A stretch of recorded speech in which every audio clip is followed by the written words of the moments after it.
What's up, guys? Have you ever found yourself just, chilling in bed, relaxing, scrolling on Instagram, and then all of a sudden you look on your phone and bam, your favorite watch company drops some fire? Well, that's what happened to me. So I didn't really have time to change my pajama pants, but I at least changed my shirt so that I look professional. It's kind of like a business casual in modern day Skyping scenes. But Timex dropped some fire tonight, and I figured, hey, what better way to start my YouTube channel than reviewing a watch that I don't own from Timex? It's really just basically a gestation of my watch collecting journey. Look at Timexes, want Timexes, be too broke to buy them, but still enjoy them. And as you can tell, I'm an affordable watch collector because, I ain't even talking about Rolexes here. But let's get into it. So Timex just dropped the Marlin Jet, and honestly, it's different. And I think that's a good thing. And so what they kind of talk about in their bio of the watch is captures a futuristic design ideas of the 60s with the understated details of a 38 millimeter brushed stainless steel case that introduces a sleek new silhouette to our iconic Marlin style. This watch reminds me not of the future we have, which is filled with like Teslas, electric cars, social media, Uber Eats, that kind of thing. This is more of like, when kids were watching the Flintstones and the Jetsons, and they were like, yo, in the future, by 2030, we're going to have flying cars. And now we're just trying to, not destroy our planet. Same thing. Maybe we'll fly to space. But it definitely, you can pick up the vibe instantly when you look at the case shape, when you look at the design, but it's also distinctly Timex and distinctly different. So get into some of the specification. It's an automatic movement. It doesn't specify what movement it is. It just says a mechanical automatic wind. You're looking at 50 meters of water resistance. It has a 19 millimeter strap and lug width, which I usually prefer 20, like most people. But between eBay, Amazon, the internet, the world, stores, all the different ways that you can buy watch straps, you should be good at finding 19, but like 20 really just hits the spot. But minor things. So dial markings, it says full. You'll see it has a nice white color acrylic crystal. And I know someone's going to be like, but why don't we do sapphire crystal? Well, they weren't doing sapphire crystals in the 60s. You could make the argument that it is futuristic. In the future, we have sapphire crystal, but they didn't know that back then. Like, duh. It's a take on that idea. But whatever. Someone will put in the comments if they disagree. Or no one will put in the comments because no one will watch it because this is my first video. All right, so looking at the case diameter, 38 millimeters, said a brush polish, and a case height of 11.5, and I think some of that comes from that acrylic case. Stainless steel, and it is unique.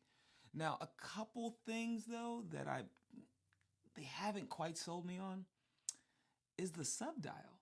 Like, not that I don't like subdials. I think the subdials were a nice idea, but 24 hour?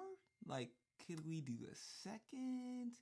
Even like a date circle subdial? I think, how about you take that one off, and then next time we go full regalia. If anyone got the movie reference, drop it down. Also, if no one watches it, this will make for a great meme later on in my life when I look back on it, but we'll see. Another feature about this watch, though, that is kind of different, I think I like it, is the Marlin written on the outside. You put Marlin Automatic on the inside, because, when you look at the subdial, you might not know. But then to put the other one, I don't know if you needed both, Timex. But you put both, and so you get both. And so, if you don't like that, don't buy it. If you do like it, get it. And if you're someone in the team, you could probably still get it. And if you don't like it, you can send it to me. But that is another unique feature. I do like the crosshairs of the dial, and I do like the hands in the way that they're kind of like silver on the outside, black on the inside. It doesn't look like there's any applied lume, but I guess in the future you don't need lume because you have teleportation devices. One of the other unique decisions they decided to make with this watch was putting it on it seems like a blue Perlon strap. I mean, it looks cool, but you also gave it an exhibition case back. So I guess you wouldn't be able to see it with the strap on. But I guess if you were wearing the watch, you couldn't see it anyway. So, yeah, maybe that's fair. There's the Timex T on the side, or it could be for Tyree. Whichever one you want. If you want to name your watch after me, name your kids after me, that's pretty cool. Yeah. Now, the biggest thing is the price point. So this is $289. When you put that in perspective, it is cheaper than most Rolexes. And it's a little bit more expensive than a Weekender. So somewhere in between those two. For me, I would love to have this watch. Think it's a great watch. But I think I bought enough watches this month already, so $289 might be a little bit too much for me.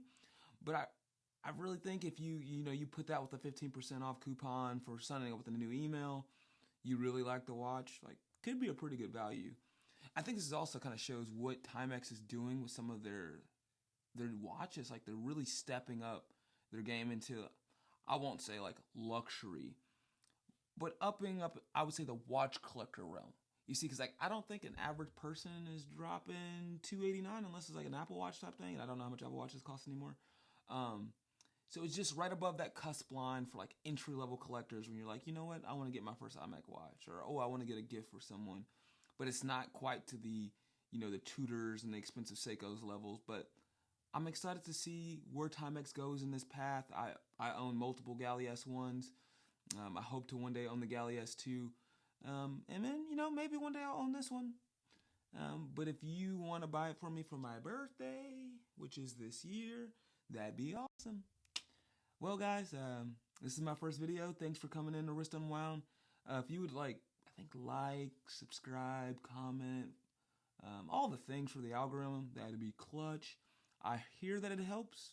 I think I have like 6 subscribers, so if you want to be number 7 or 8 or 10,